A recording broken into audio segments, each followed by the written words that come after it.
3, 2, 1. Bienvenue dans ce nouvel épisode de Vesper. Parce que l'appropriation de l'IA, ce n'est pas juste une histoire d'apprentissage, c'est un vrai révélateur de soi-même. Parfois, ça ne prend pas, on ne comprend pas, c'est une question de technique, de bons outils, de bons prompts. Mais derrière ça, il y a un monde plus émotionnel qu'on sous-estime. Et si le vrai sujet de l'IA, c'était la posture ? C'est un terrain que tu connais bien, Bénédicte. À travers ton rôle de formatrice, tu vois passer chaque jour ces freins intérieurs. La peur de mal faire, de perdre la main, de se tromper, juste de ne pas comprendre. Tu dis que l'appropriation de l'IA est à la fois explosive et poussive. Qu'est-ce que tu entends par là ? Alors, je parle de l'IA dans l'entreprise. Ok. Elle est explosive dans le sens où les IA sont des outils très inédits dans l'histoire des créations humaines. C'est-à-dire qu'en 2 ans et demi, le taux d'appropriation par les humains est énorme. Bon, on en parle partout et beaucoup de gens ont essayé et beaucoup de gens font avec, mais de façon très très rapide. Donc quand ça, c'est explosif, c'est très atypique déjà qu'il y ait aussi autant de monde qui s'approprie l'IA aussi vite. Et en même temps, moi, ce que je vois dans les entreprises, c'est qu'il y a encore plein de gens qui n'ont jamais ouvert une IA. Okay. Il y a plein de gens qui ont testé et qui ont arrêté. Et quand je dis plein, c'est que là, tu vois, au printemps 2025, j'ai toujours dans mes groupes 50% de non-utilisateurs. Ok, qui ne sont jamais allés sur quelconque appli. Ou ont essayé une fois. Souvent, ce que j'entends, j'ai essayé une fois, je n'ai pas trop compris ce qui m'arrivait, j'y suis pas retournée, il n'y a pas eu de waouh, il n'y a pas eu de... Voilà, donc sans plus. Et donc ces 50%, c'est vrai chez les salariés, c'est vrai chez les dirigeants. Le seul endroit où c'est pas vrai, c'est avec les étudiants, où là, on a vraiment 100% d'usage chez tous les étudiants. Mais dans les entreprises, c'est vraiment encore poussif, parce que même les gens qui utilisent un peu, il y a beaucoup de gens qui sont dans le un peu. Et moi, je me dis, quand tu es dans le un peu, c'est donc pas devenu un compagnon réflexe de ton quotidien. Et c'est probablement parce que tu n'as pas su en tirer un bon profit, si tu y vas que un peu, en fait. Et est-ce que tu crois qu'il y a du non-dit, du non-assumé ? C'est-à-dire qu'en entreprise, on n'ose pas dire qu'on utilise un peu l'IA par peur de dévaloriser son travail ou montrer que finalement, peut-être la machine peut prendre notre place. C'est même ce qui caractérise l'IA dans les entreprises. C'est un non-sujet. Voilà. Donc, les gens utilisent l'IA chez eux pour programmer leurs vacances, pour faire un plan d'entraînement pour le prochain trail, pour trouver des recettes de cuisine. L'IA est bien rentrée dans les foyers personnellement, en fait. Et assumée. Et c'est pas du tout le cas en entreprise. Non pas qu'elle soit pas rentrée, mais ceux qui rentrent avec l'IA ne le disent pas à leur N+1. C'est ce qu'on appelle le shadow IA, donc l'IA clandestine. Et c'est comme ça que l'IA rentre. Et d'ailleurs, les dirigeants sont assez drôles parce qu'ils me disent toujours « chez moi, personne n'utilise l'IA » ou « très peu de monde » ou « ah si, je crois voir qui utilise l'IA ». Et c'est pour ça, moi, avant les formations, on fait toujours une petite photo, une photographie des équipes en disant qui utilise, qui fait quoi avec l'IA.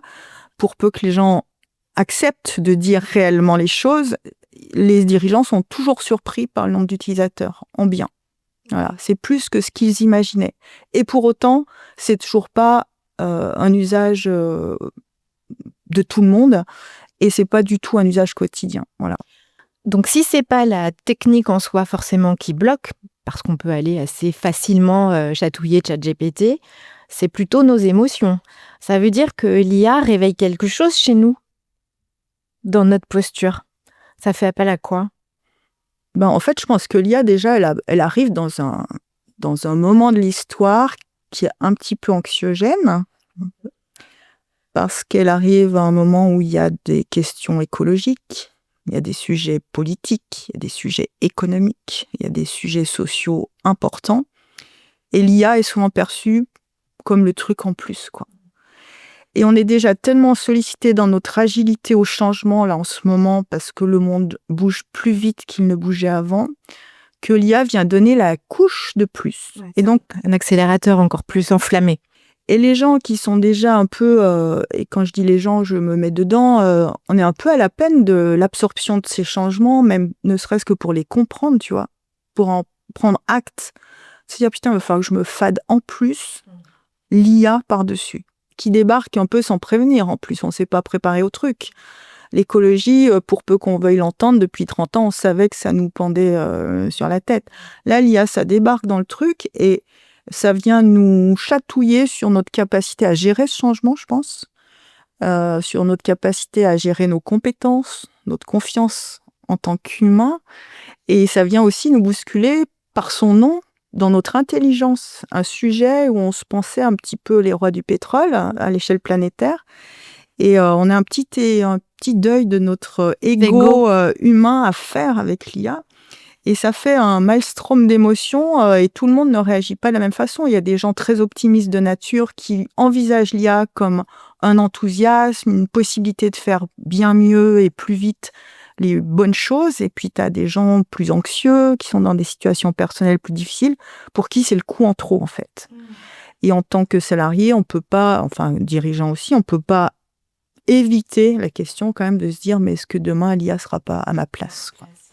Donc on est quand même sur un fond émotionnel fort et c'est pour ça que je pense qu'on peut pas expliquer aux gens comment prompter si on n'a pas un peu débunké qu'est-ce que tu ressens toi face à l'outil. Et moi je dis toujours aux gens ok, t'as peur ou t'as de la méfiance, c'est ok. C'est comme l'écologie, en fait. Si t'es pas inquiet, c'est que t'as pas vu le sujet. Donc, je trouve ça hyper naturel d'être inquiet de l'IA parce que personne ne sait écrire l'histoire aujourd'hui.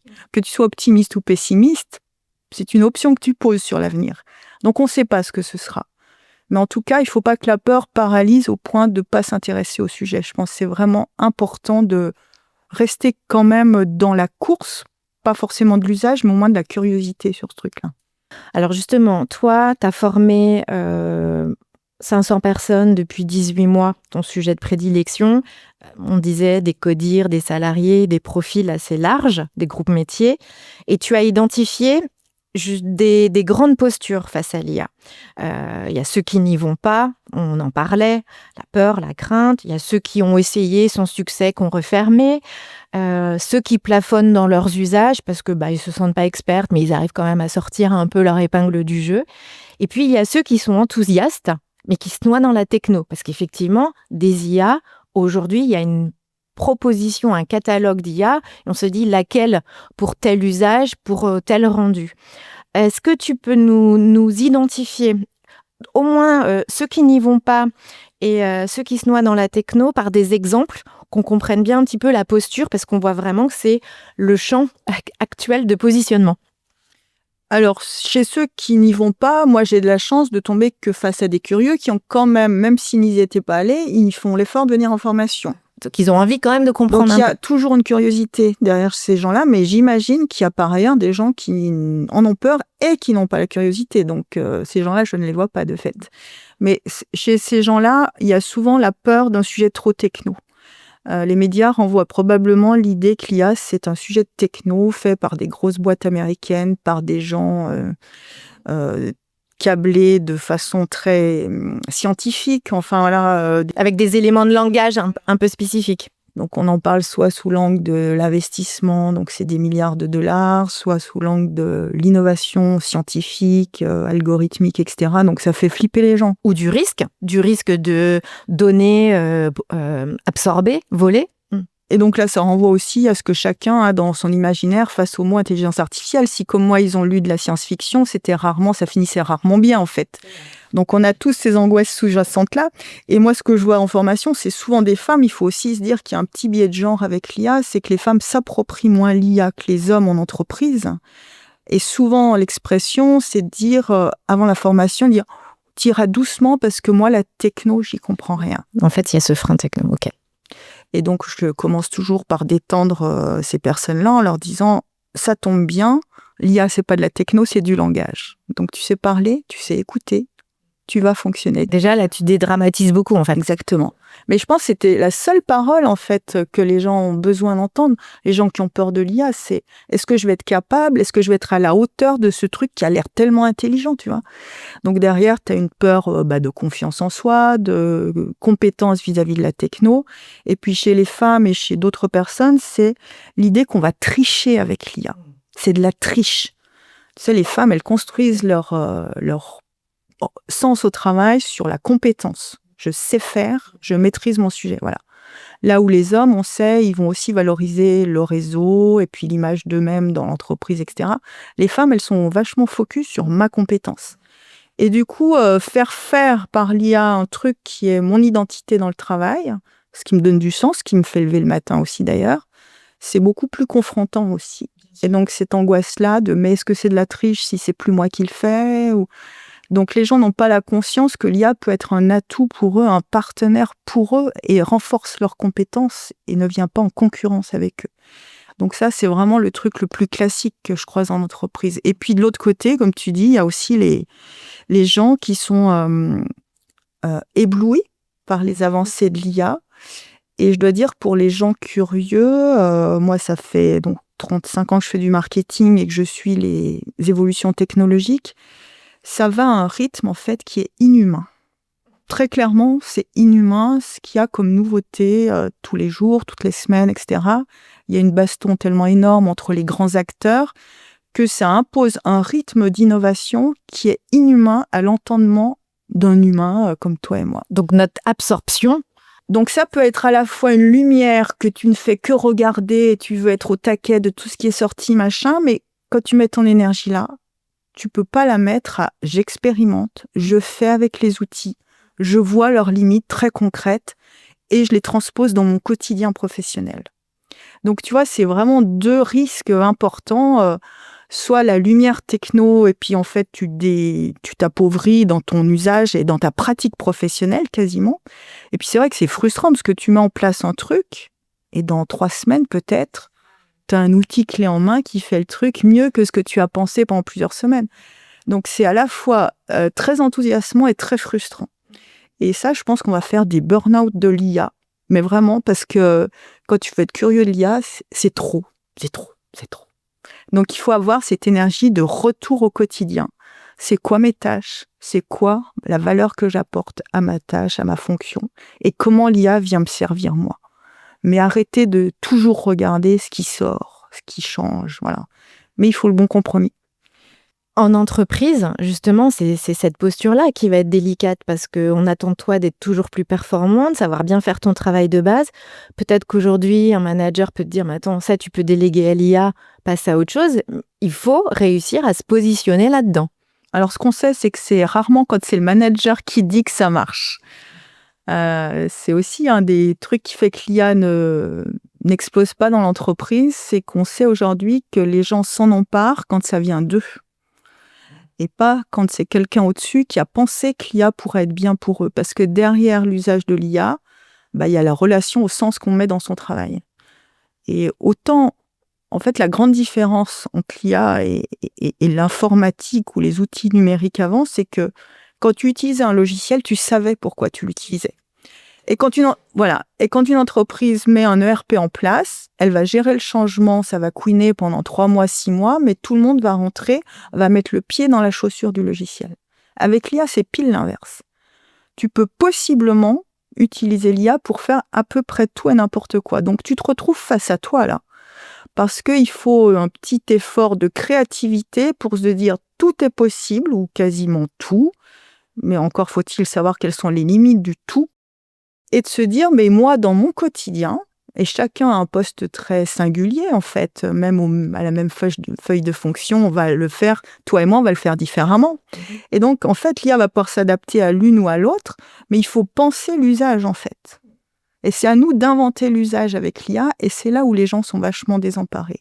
Et quand on leur impose l'usage, ça prend plutôt pas. Parce que c'est pas comme un logiciel, où une fois que c'est installé, tu n'as plus le choix, tu fais avec le logiciel A et plus avec le B. Là, c'est le truc en plus, c'est le bonus, machin. En tout cas, on est dans une période de l'histoire où c'est le truc en plus. On peut imaginer que demain, ce sera beaucoup plus cadré. C'est là où tu dis, il faut trouver sa sauce personnelle, en fait.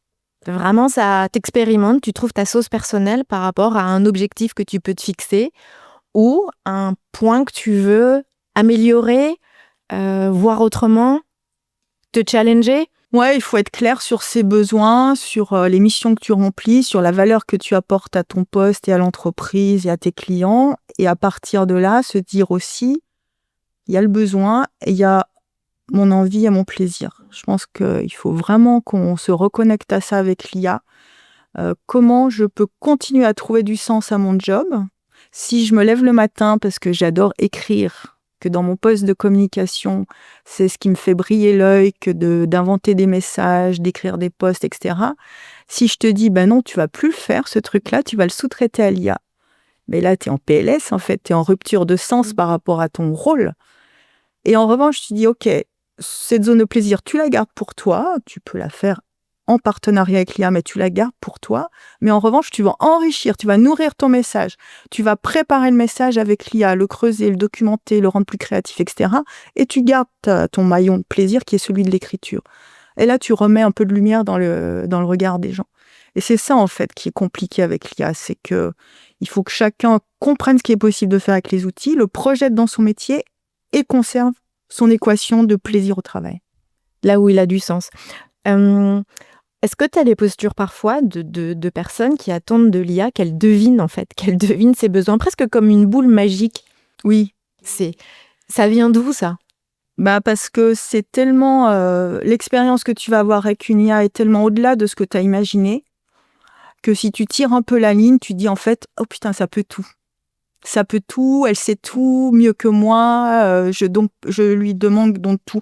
D'ailleurs, en formation, il y a souvent des gens qui prennent l'IA pour un agent secret, tu vois, qui posent des questions à l'IA qui sont pas sur Internet, enfin qui n'existent nulle part.